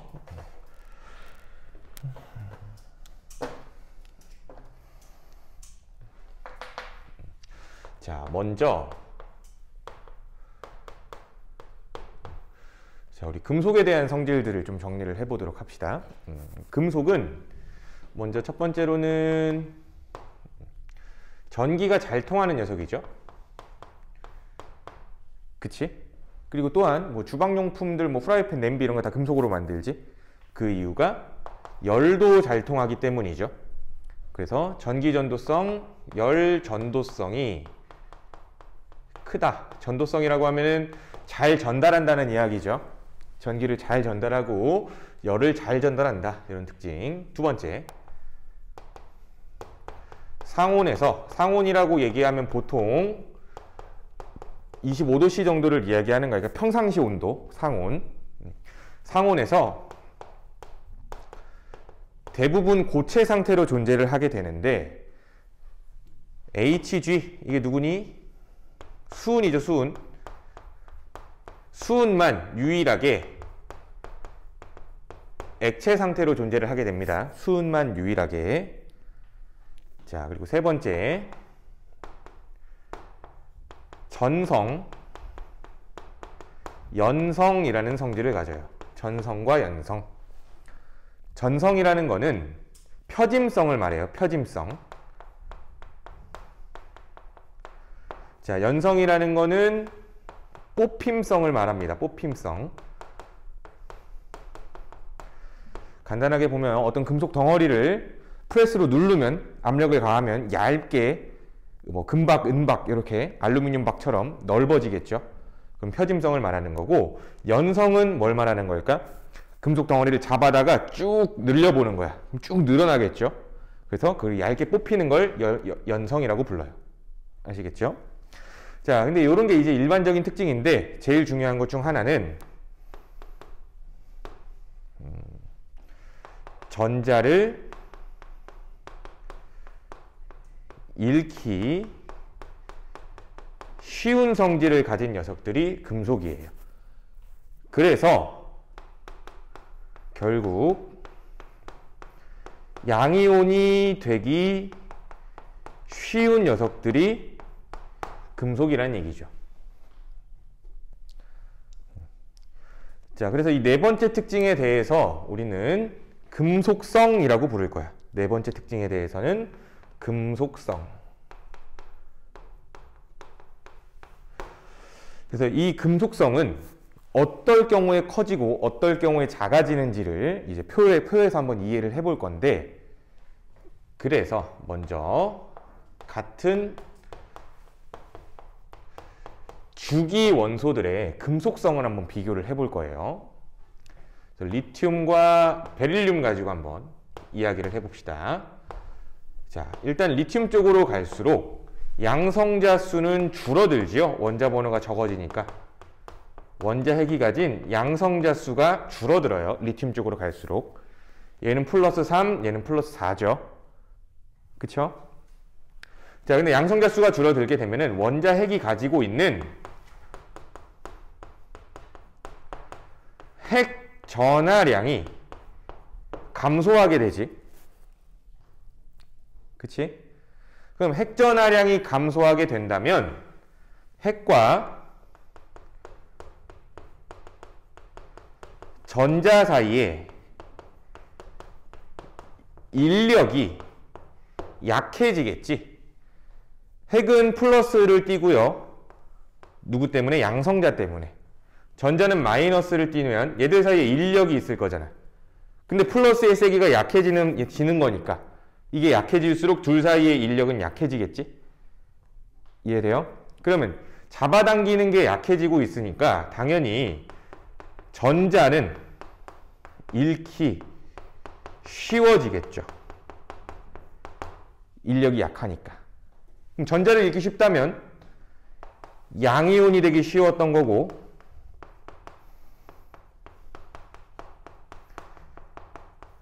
결국에는 금속성이 커진다라고 얘기할 수 있겠네.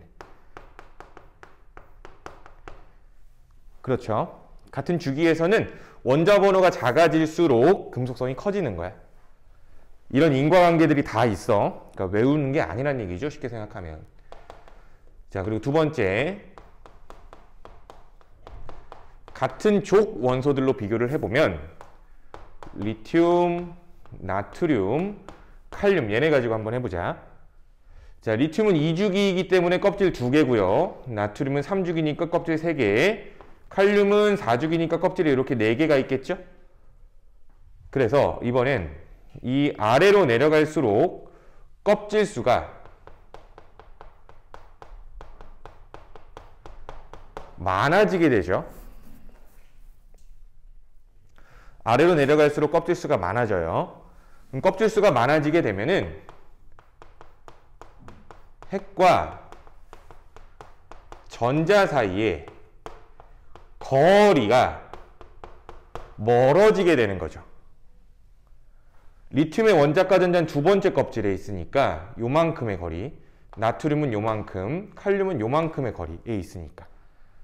그쵸?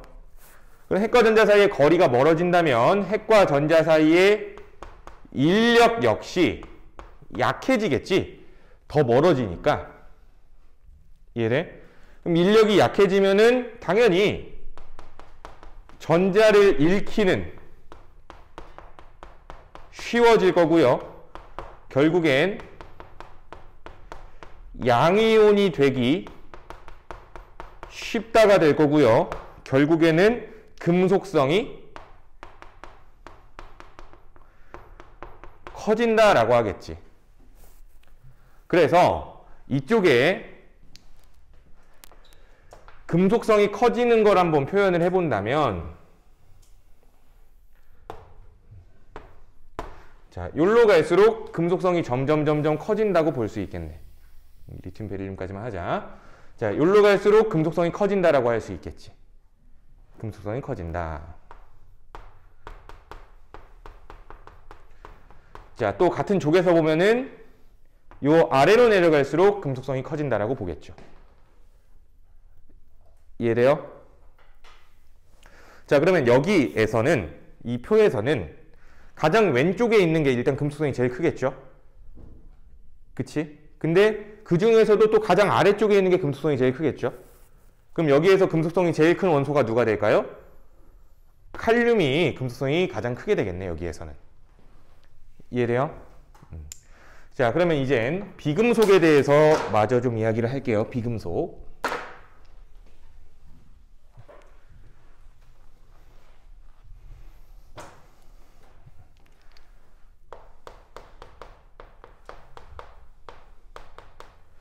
자, 비금속인 녀석들은 첫 번째 특징으로는 전기, 열, 전도성이 안 좋아요.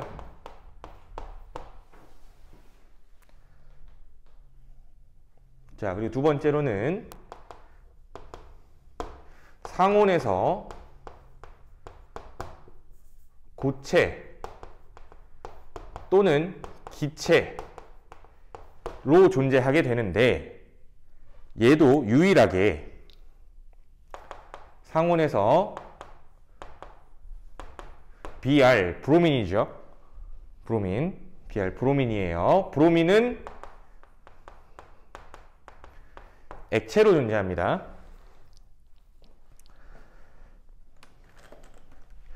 그래서 금속 중에서는 수온이 액체, 비금속 중에서는 브로민이 액체. 이렇게 보시면 되는 거야. 자, 그리고 세 번째로는 비금속 녀석들은 전자를 얻기 쉬워요, 반대로. 그럼 전자를 얻는다면 이온이 될 때는 음이온이 되기 쉽다라고 얘기하는 거야. 오케이? 이것도 마찬가지로 같은 주기와 같은 족으로 비교해 봅시다. 먼저 같은 주기.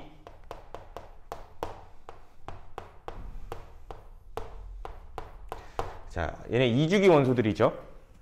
얘네 가지고 한번 해본다면은, 자, 플로린 쪽으로 갈수록 원자 번호가 커지니까 양성자 수가 많아집니다. 양성자 수가 많아지면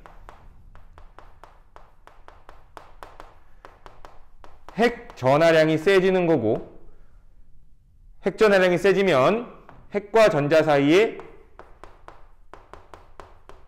인력이 강해지겠지?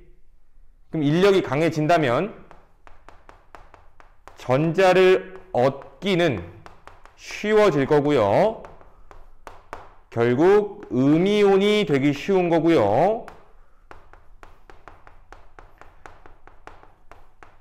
결국에는 비금속성이 커진다는 얘기지.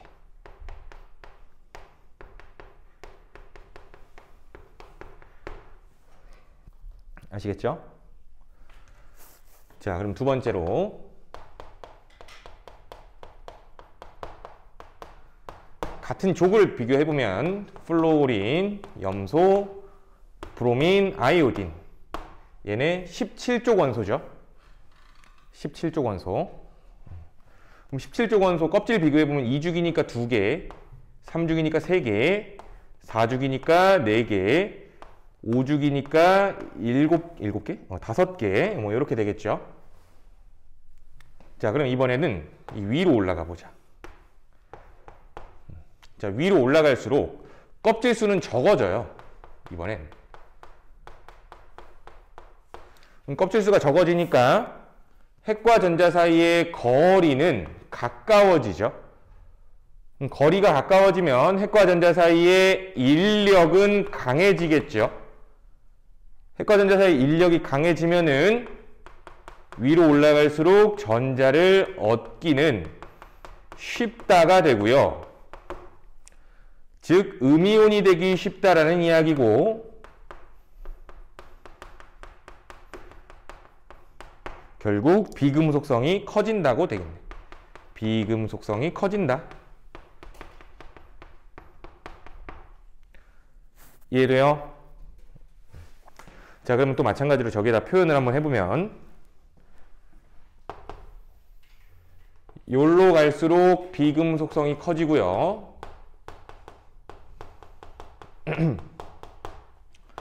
요로 갈수록 비금속성이 커지겠네. 그래서 오른쪽에 있는 녀석들이 비금속인 거야. 또 비금속 중에서는 가장 위에 있는 녀석이 비금속성이 제일 크다는 얘기죠. 근데 가장 오른쪽, 가장 위에 있는 원소는 헬륨이지. 그럼 헬륨이 비금속성이 제일 크다고 할까? 그건 아니겠죠. 그치? 왜? 비금속성이라는 이야기는 요런 걸 비금속성이라고 얘기를 하는 거야. 요런 걸 비금속성이라고 얘기를 하는 거예요. 그치? 그런데 헬륨이라는 녀석은 이미 안정됐거든. 화학결합 안 하거든. 전자를 얻지도 잃지도 않는다는 이야기죠.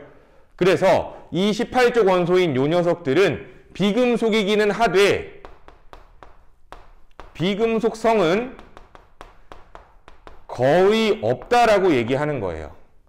전자를 얻지 않을 거기 때문에. 이해돼요? 즉 비금속성을 논할 땐 18족 원소를 제외하고 나머지를 논하는 거죠. 그래서 가장 오른쪽 가장 위에 있는 녀석인 플로린이라는 녀석이 비금속성이 가장 크다라는 얘기지. 되니? 그래서 표에 보시면은 금속은 왼쪽에 있을 거고요. 비금속은 오른쪽에 있어요. 아시겠어요? 자, 근데 왼쪽과 오른쪽을 나누는 경계가 필요하겠죠? 그래서 금속과 비금속을 나누는 경계는 어디에 있냐면은, 자, 요 경계로 나눌 거고요. 붕소와 규소 라인, 요 라인에 준금속이라는 게 있어요. 준금속. 그래서 위에 전체표를 본다면, 전체표를 보면은 파란색으로 표현된 애들이 있을 거예요. 걔네들이 준금속이야. 걔네들을 기준으로 오른쪽엔 비금속, 왼쪽엔 금속이겠죠. 그럼 준금속이라는 녀석들은 금속의 성질도 가지고 비금속의 성질도 갖는 녀석들을 말하는 거야. 그럼 또한 얘네들을 기준으로 3족부터 12족까지 이 녀석들은 전부 다 이 아래 금속에 속하죠. 이해돼? 그래서 요 아래에 있는 녀석들이 다 금속인 거고 요 위에 있는 녀석들은 다 비금속인 거야. 그치? 그러면 전체 주기율표에서 봤을 때는 금속이 많아요? 비금속이 많아요? 금속이 훨씬 많은 거야. 알겠죠? 자, 그럼 또 주의해야 되는 거 하나만 더 얘기할게. 왼쪽에 있으면 금속이라고 했잖아. 그치? 그럼 1주기에서 왼쪽에 있는 녀석은 누구야? 헬륨이지, 헬륨. 아, 헬륨? 수소죠, 수소. 그치? 근데 수소 왼쪽에 있다라고 해서 금속이라고 하면 돼, 안 돼? 안 된다. 수소는 비금속이라는 거 꼭 기억을 해줘. 아시겠어요? 그래서 주의해야 되는 거는 자, 수소, 리튬, 나트륨, 칼륨 같은 일족 원소죠. 같은 일족 원소지만 이 수소까지 포함한다면 얘네들이 다 화학적 성질이 같다고 하면 될까 안 될까? 안 되겠지. 수소를 제외하고 같은 거예요. 알겠지? 수소가 왼쪽 1쪽에 있다라고 해서 절대로 금속이라고 얘기해서는 안 된다라는 거. 됐니? 그래서 표, 지금 우리가 표 하나 그려놓고 계속적으로 정보가 좀 쌓이고 있어요. 아시겠죠? 자, 그러면 이제 우리는 다음 페이지에 넘어가면 금속의 대표로 알칼리 금속이라는 녀석들이 있을 거예요. 다음 페이지. 알칼리 금속이라는 녀석들이 있을 건데 그 알칼리 금속의 특징들을 한번 잡아보도록 할게요. 알칼리 금속의 특징들. 금속의 대표야, 얘네들이.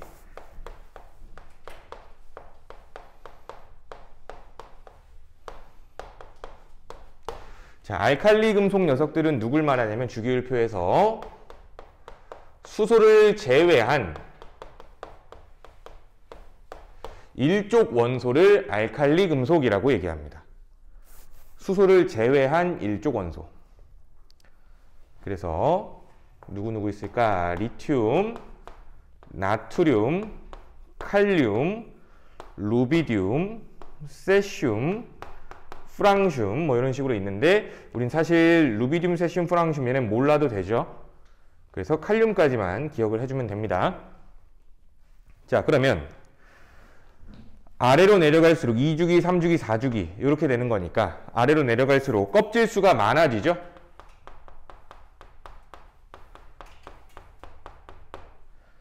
그러면 껍질 수가 많아지면 거리가 멀어지는 거잖아. 원자과 전자랑 핵 사이의 거리가 멀어지니까 인력이 약해져서 전자를 잃기 쉽다라고 했고요. 전자를 잃기 쉬우니까 전자를 잃으면서 반응을 하는 거거든. 그래서 칼륨의 반응성이 리튬과 나트륨보다 크다라고 이해하시면 돼요. 금속은 전자를 잃으면서 반응할 거야. 그럼 전자를 잘 잃어버리면 반응성이 크다는 얘기가 되겠죠. 그래서 칼륨이 리튬과 나트륨보다는 반응성이 크다라고 기억해주면 좋을 것 같아. 자, 그러면은 얘네들의 특징 첫 번째로는 전부 다 일족 원소이기 때문에 원자과 전자가 한 개 있는 원소들인 거고요. 이 녀석들은 대표적으로 뭐 대명사로 M이라고 표현할게요. 대명사로 메탈이니까 알칼리 금속 M이 안정한 이온이 될 때 전자 하나를 잃어버리고 M 플러스가 되는 거죠. 공통적으로 Li 플러스, Na 플러스, K 플러스 이렇게. 그래서 요 M 플러스의 형태, 요 형태를 우리는 이제 용어로 뭐라고 얘기할 거냐면은 일가 양이온이라고 얘기할 거야. 일가 양이온. 아시겠죠? 일가 양이온이라고 얘기할 거야. 즉 전자 하나를 잃어버리고 공통적으로 일가 양이온이 된다. 이게 공통점이죠. 두 번째, 반응성이 크다라고 얘기했는데 특히나 누구랑 반응성이 클 거냐면은 산소와 반응을 굉장히 잘해요. 산소와 반응을 굉장히 잘해. 그럼 산소와 반응하게 된 결과가 어떻게 되냐면 금속이 산소와 반응하면 산화되는 거죠. 즉 광택을 잃어버리는 거야. 녹쓰는 거야. 쉽게 생각하면. 그래서 산소와 반응하여 광택을 잃는다. 이런 성질이 있어.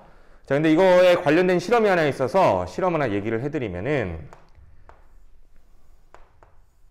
자, 어떤 알칼리 금속이 이렇게 있대요. 근데 이 알칼리 금속을 내가 잘라낼 거야. 중간을 이렇게 뚝 잘라보자. 근데 이걸 자를 때 커터 칼로 자르거든. 자를 수 있어요. 자른다.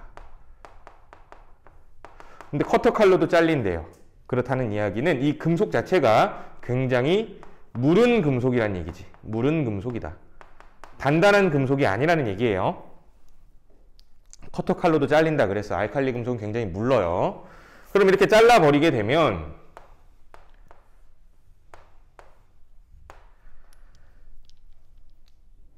원래 공기 중에 노출이 없었던 단면이 공기 중에 노출이 되지 이제. 그치? 이 단면은 원래 공기에 노출된 적 없던 새 거야, 새 거. 근데 새 거가 나오자마자 공기 중에 있는 누구랑 반응할까? 산소와 반응하는 거예요. 산소가 막 달라붙어서 얘를 녹슬게 하기 시작한다는 거죠. 그래서 시간이 지날수록 광택을 잃어버린다는 이야기야. 되니? 근데 리튬, 나트륨, 칼륨 가지고 전부 다 실험을 했을 때 광택을 잃어버리는데 걸리는 시간은 누가 제일 빠를까? 칼륨 가지고 실험을 했을 때 광택을 잃어버리는 시간이 가장 빠르겠죠. 그치? 왜? 반응성이 제일 클 거니까. 전자를 제일 잘 잃어버릴 거니까. 그래서 다 실험을 해보니까 칼륨으로 실험을 했을 때 광택을 잃어버리는 시간이 가장 짧게 걸린다. 시간이 짧게 걸린다. 반응성이 크다라는 이야기가 되죠. 자, 또 하나, 세 번째는 여기다 적자잉. 세 번째는 물과도 반응을 잘해요. 물과 격렬히 반응한다.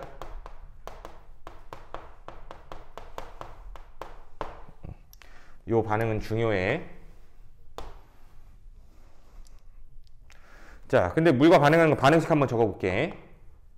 알칼리 금속 M은 물과 반응하여 알칼리 금속은 일가 양이온이 되고 수산화 이온이 생기고요.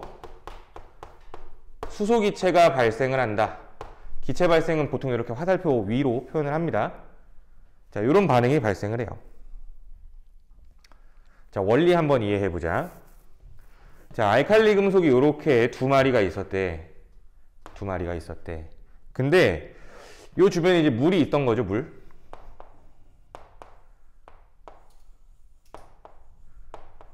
물이 이렇게 있었어. 그러면 여기에서 물은 나중에 화원 들어가면 또 아시겠지만 물은 물 상태 그대로 존재하지 않고요. 일부 이 수소 이온이 수소가 이렇게 이온 상태로 떨어져 나와요. 일부 물 속에서. 그럼 이게 없어지겠죠? 그치? 자, 그런데 이 알칼리 금속이라는 녀석은 사실상 전자 하나를 버리고 싶어서 안달이 나죠. 그 전자 하나만 버리면 안정해질 수 있는 거니까. 그래서 전자 하나를 버리려고 보니까 주변에 H+가 있어요. 그래서 이 녀석이 이 H+들한테 전자를 하나씩 버리는 거야. 쉽게 생각하면. 그럼 전자를 버려버리면 얘네들은 이제 M+ 두 마리가 되겠죠. 또한 이 H+들은 전자를 하나씩 얻었으니까 이제 수소 원자가 되는 거지. 그럼 얘네가 이제 수소 원자가 되면 지들끼리 반응을 하면 또 뭐가 만들어지는 거야? H2가 만들어지는. 또 하나, 그러면 이 물 분자들은 수소 이온이 나갔으니까 요거 자체로 OH-가 되는 거죠. 그래서 수산화 이온이 만들어진다는 얘기지. 이해돼요? 그래서 얘네는 플러스가 되고요. 얘는 마이너스가 되고요. 플러스 마이너스 되고요. 그리고 얘네들은 전자를 하나씩 얻었으니까 H2가 발생한다. 뭐 이런 메커니즘으로 반응이 일어나. 근데 이 반응 우리가 확인을 할 때 두 가지로 확인을 해볼 수가 있어. 어떻게 할 거냐면은 요 OH- 요 녀석은 수용액 속에 있다면 그 수용액이 염기성의 성질을 갖는 특징을 갖게 하는 이온이에요. 염기성의 성질을 갖게 해. 그래서 이 실험을 할 때 물에다가 페노프탈레인 용액을 떨어뜨려 놓고 요 실험을 진행하게 되면 실험이 다 끝난 뒤에 페노프탈레인의 용액의 색깔이 페노프탈레인 PP라고 약자로 씁니다. 페노프탈레인 용액의 색깔이 빨간색으로 변해 있을 거예요. 빨간색으로. 그래서 참고 페노프탈레인은 지시약 색깔이 무무빨이에요. 무무빨. 산성에서는 무색이고요. 중성에서는 무색이고요. 염기성에서만 빨간색을 띠게 하는 지시약입니다. 참고. 이렇게 돼. 이해돼? 그래서 이 실험을 할 때 페노프탈레인 용액을 떨어뜨려 놓고 실험을 할 거야. 그럼 페노프탈레인을 떨어뜨렸으니까 실험 전에는 중성이기 때문에 무색이겠죠? 근데 실험이 끝난 뒤에는 OH-가 있었기 때문에 페노프탈레인 용액의 색깔이 빨갛게 변한다는 얘기지. 그래서 OH가 마이너스가 발생했다는 사실을 이렇게 알 수 있어요. 또 하나, H2 발생하는 기체가 수소기체지? 이걸 확인하기 위해서 어떻게 할까? 성냥불을 가까이 대보면은 기체에다가 퍽 소리를 내면서 폭발한다라고 얘기할 거야. 수소는 폭발하는 성질인 가연성을 가지고 있거든. 가연성. 가연성이 폭발하는 성질을 말해. 알겠죠? 그래서 발생하는 기체는 수소기체라는 거는 성냥불로 확인할 수 있고요. OH-가 발생했다는 거는 염기성을 확인할 수 있다는 거죠. 페노프탈레인을 이용해서. 그래서 보면은 결국 금속을 물에다 넣었더니 염기성이 되죠. 그래서 이 금속의 이름이 뭐가 될까요? 그래서 알칼리 금속인 거야. 알칼리성이라는 게 물에 잘 녹는 염기성을 알칼리성이라고 부르거든요. 그래서 알칼리 금속은 물에 집어넣으면 그 수용액을 어떻게 만든다? 염기성으로 만들어낸다 라고 기억해주면 돼. 이해돼? 자, 그리고 네 번째 특징. 자, 금속이기는 한데 이 녀석들은 일반적으로 밀도가 작은 편에 속하는 금속이에요. 밀도가 작아. 그래서 리튬, 나트륨, 칼륨의 경우에는 물에 뜨기도 해요. 물보다도 밀도가 작다는 얘기가 되겠죠. 밀도가 낮다는 성질이 있고, 또 하나, 다섯 번째. 자, 보니까 물과 반응을 굉장히 잘하니까 이 알칼리 금속들을 보관을 할 때 물에 닿으면 돼, 안 돼? 안 됩니다. 산소랑도 닿으면 돼, 안 돼? 안 돼요. 그래서 어디에 보관하냐면 석유나 액체 파라핀에 넣어서 보관을 해요.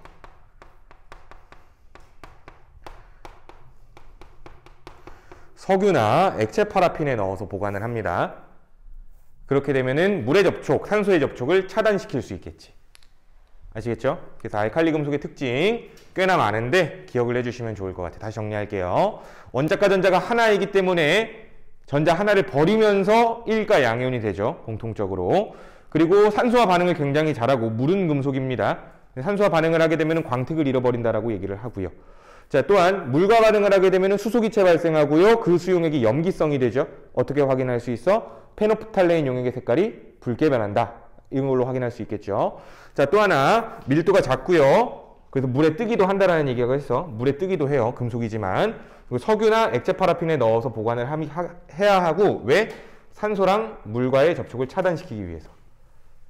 이해돼? 그래서 이런 성질 있다고 기억해 주면 될 것 같아. 자, 알칼리 금속, 금속 대표로 알칼리 금속을 얘기를 해봤습니다. 자, 그럼 이제 다음 페이지에 비금속의 대표로 할로젠 원소를 얘기해보자. 비금속 대표 할로젠 원소.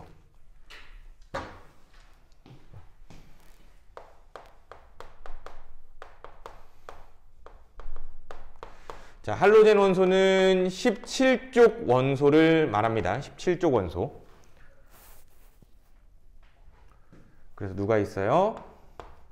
플로린, 염소, 브로민, 아이오딘. 너네도 결국 외워야 돼요. 17쪽에 플로린, 염소, 브로민, 아이오딘이 있다라는 거. 같은 세로 줄이죠. 다 지금 정리하는 게. 자, 얘네들인데 얘도 반응성을 한번 좀 비교를 먼저 해볼게요. 반응성. 유추해보면 위로 올라갈수록 껍질 수가 줄어드니까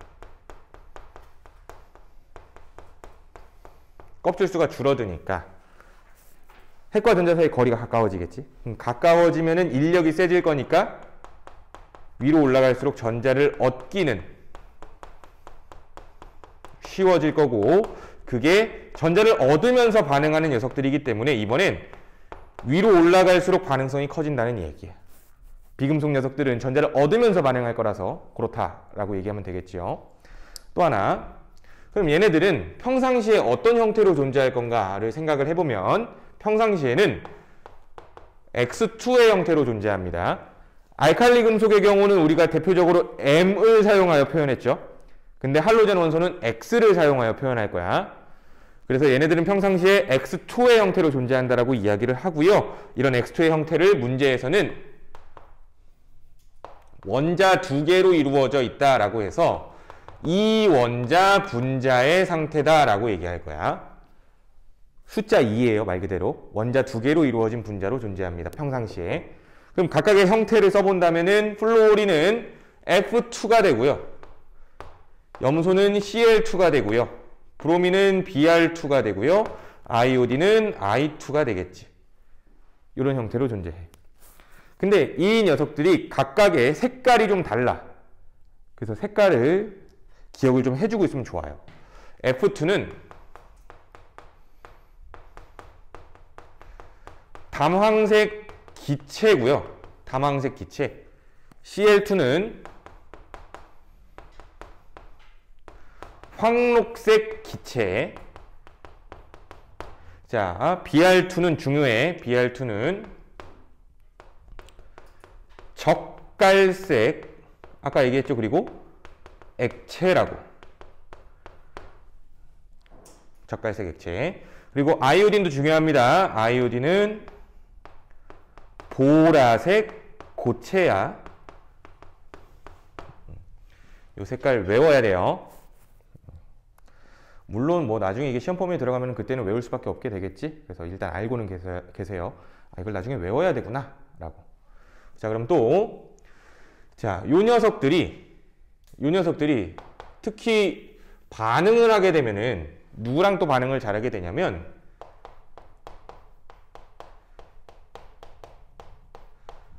알칼리 금속과 반응을 굉장히 잘해요.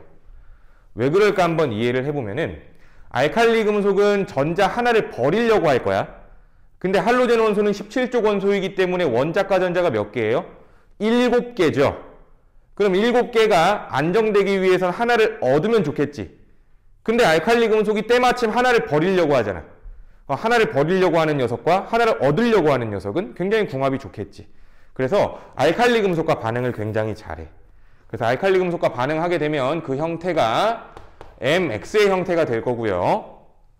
자, 대표적으로 뭐 나트륨을 가지고 예를 들어 본다면 NaF라는 게 만들어지고 NaCl이라는 게 만들어지고요. NaBr이라는 게 만들어지고 NaI라는 게 만들어질 수 있죠. 이런 형태로. 그치? 자, 그러면 조심해야 되는 거 이렇게 한번 얘기해 보자. 자, Cl2를 알칼리 금속과 반응시키면 황록색이 된대요. 맞아, 틀려? 틀렸죠? 왜? NaCl은 황록색이에요? 아니죠. 즉 무슨 소리냐면은 이 이원자 분자의 형태랑 MX의 형태, 이 형태는 다른 거고요. 다른 물질이야. 아예 성질이 달라. 그럼 대표적으로 어떤 성질이 다를 거냐면 이원자 분자의 형태가 되면은 이 녀석들은 물에 잘 안 녹아요. 물에 잘 녹지 않는다. 물에 잘 안 녹아요. 자, 근데 이렇게 알칼리 금속과 반응한 형태가 되게 되면은 이 녀석들은 물에 굉장히 잘 녹아요. 우리 이미 알고 있죠?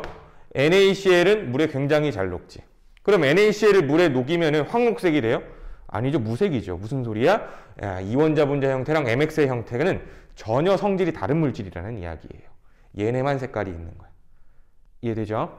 자, 그러면 또 자, 그러면은 결국에 할로젠 원소는 금속과 반응을 잘했죠. 근데 이 녀석은 비금속과도 반응을 굉장히 잘해. 비금속과도. 그러면 대표적으로 이 녀석들이 다른 비금속과 반응을 했을 때 내가 이야기해주고 싶은 거는 수소와 반응했을 때 어떻게 되는지 한번 살펴볼게요. 수소와 반응을 하게 되면은 HX라는 형태를 가지게 되는데 이 HX라는 형태를 문제에서는 뭘로 표현할 거냐면은 할로젠화 수소라고 표현할 거야. 할로젠화 수소. 할로젠화 수소의 형태를 한번 써본다면은 HF, HCl, HBr, HI. 자, 이런 형태가 된다는 거죠. 그쵸? 자, 근데 여기서 우리가 익숙하게 보이는 게 하나 있네요. HCl 익숙하죠? 얘 물에 녹이면은 염산되는 거야. 그래서 이 녀석들이 물에 녹으면 HX는 물에 녹으면 H 플러스와 X 마이너스 이렇게 이온화가 일어나게 되는데 이때 이 H 플러스가 나왔기 때문에 수용액의 액성은 이제 산성이 될 거예요. 산성. 수용액의 액성은 산성이 된다. 오케이? 자, 그러면 예제 내가 이렇게 한번 만들어 봅시다. 할로젠 원소는 물에 녹아서 수용액의 액성이 산성이 된다. 맞아, 틀려? 틀린 말이야. 틀렸으니까 물어봤겠죠. 왜 틀려? 할로젠 원소는 누굴 말하는 거야? 이 녀석을 말하는 거예요. 할로젠 원소라는 거는. 그러면 이 할로젠 원소는 물에 잘 녹아, 안 녹아? 아예 안 녹아요, 잘. 안 녹으니까 할로젠 원소가 물에 녹아서 산성이 된다라고 얘기하면 맞아, 틀려? 틀렸겠죠. 자, 그러면 할로젠과 수소가 물에 녹아서 산성이 된다. 맞아, 틀려? 그건 맞는 말이죠. 아시겠죠? 자, 알칼리 금속은 물에 녹아서 염기성이 되는 게 맞아요. 근데 할로젠 원소는 물에 녹아서 산성이 된다고 하면 틀려요. 할로젠 원소가 아니라 할로젠과 수소가 물에 녹아서 산성이 되는 거야. 이해됩니까? 그래서 요 상태에 따라서 각각의 형태에 따른 성질들을 기억해 줘야 돼. 할로젠 원소는. 이해돼요? 그래서 이렇게 17쪽 원소까지 우리가 생각을 좀 해볼 수 있었네. 됐죠? 자, 그러면 우리 뒤에서 간략하게 문제를 좀 보고 오늘 마무리를 할게요.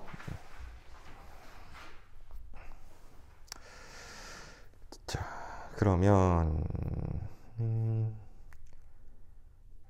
129번 문제 한번 볼까요? 129번. 자, 이렇게 있대, 얘네들이, 원소들이. 자, 그럼 원자 번호는 A랑 B 중에 누가 크냐요? B가 더 크겠죠? 그치? 그래서 기억은 맞는 말이고, 니은 C와 D의 화학적 성질은 비슷하대. 이 말이 무슨 뜻이야? C와 D가 같은 세로줄에 있냐를 묻는 거죠? 그치? 그러면 니은은 틀린 말이네요. 자, F의 원자과 전자수는 2가 될 거래요. F를 봐봐. 몇 족 원소예요? 2족 원소죠? 그치? 그럼 F, 저 누구야? 칼슘이잖아. 칼슘의 원자과 전자수는 몇 개야? 2개죠. 2족 원소니까 2개인 거야. 그럼 나머지도 한번 봐봐. 그럼 D의 원자과 전자수는 몇 개일까? D의 원자과 전자수는 6개가 되겠지. 16족이니까. E의 원자과 전자수는 7개가 될 거고. G의 원자과 전자수는 6개가 되겠지 또. 이해돼요? A의 원자과 전자수는 1개가 될 거고. 아시겠어요? 원자과 전자수는 이렇게 세주면 돼. 자, 그러면 자, 132번도 한번 해볼게요. 위 주기율표에 대한 설명으로 옳은 것은 자, 붕소와 알루미늄 3족 원소래요. 맞아, 틀려? 세 번째 줄에 있죠? 3족 원소래. 맞아, 틀려? 틀렸죠? 3족이 아니라 13족 원소지. 3족은 3족부터 12족까지는 생략한다 그랬죠? 뭔가 특별한 성질들이 있어서. 그치? 그래서 걔네들은 버릴 거예요. 그러니까 붕소와 알루미늄은 13족이 되겠죠. 2번 주기율표의 족은 1족부터 8족까지 이루어져 있어요. 18족이죠. 그래서 2번도 틀렸고, 칼륨과 칼슘은 화학적 성질이 비슷합니까? 아니죠. 칼륨은 원자과 전자가 하나고요. 칼슘은 원자과 전자가 2개니까 화학적 성질이 같지 않아요. 자, 마그네슘의 양성자수는 12개래요. 어떻게 알 수 있어? 원자 번호가 12번이래요. 양성자수 12번 맞죠? 자, 그러면 헬륨의 원자량은 2가 된다는데 헬륨의 원자량은 4입니다. 자, 이 문제의 의도는 앞에 써놔 있던 숫자들 있죠? 1, 2, 3, 4, 5, 6. 그게 원자량처럼 쓴다는 얘기지. 5번은. 맞아, 틀려? 틀린 말이죠. 앞에 써져 있는 숫자는 원자량이 아니라 원자 번호죠. 그래서 그렇게 얘기를 해주시면 되고요. 라스트 한 문제만 더 하자.